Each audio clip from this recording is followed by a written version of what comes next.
easymaths.com. Let's start with question number 12 of exercise number 2.1. The statement of this question is 2a cube b plus 2ab cube minus 4a square b square.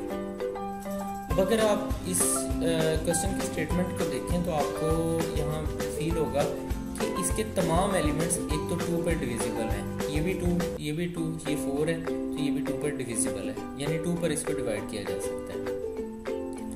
इसके बाद यहाँ इन तमाम elements में a b और b भी है। इसका मतलब है कि इन तमाम एलिमेंट्स में से हम 2ab को कॉमन ले सकते हैं। तो हमने यहाँ से 2ab को कॉमन लिया तो हमारे पास यहाँ से 2 भी निकला, b भी निकला, यहाँ से a क्यूब में से एक a निकला तो बाकी a स्क्वायर रह गया। यहाँ से 2ab को कॉमन लिया तो हमारे पास 2 भी निकल गया, a भी निकल गया, b को यहाँ से b क्यूब में से b को कॉमन लिया तो b स्क्वायर रह गया। यहाँ से 2ab को कॉमन लिया तो यहाँ से 2 यानी 4 पर 2 डिवाइड हुआ तो बाकी 2 रह गया। a स्क्वायर पर a डिवाइड हुआ तो a रह गया, b स्क्वायर पर b डिवाइड हुआ तो b रह गया। इस तरह से a square plus b square minus 2ab। अब अगर आप देखें तो ये एग्जैक्टली वही फार्मूला है जो कि यहाँ पे है कि अगर a square plus b square minus 2ab हो तो इसको हम a माइनस b का होल का स्क्वायर लिख सकते हैं।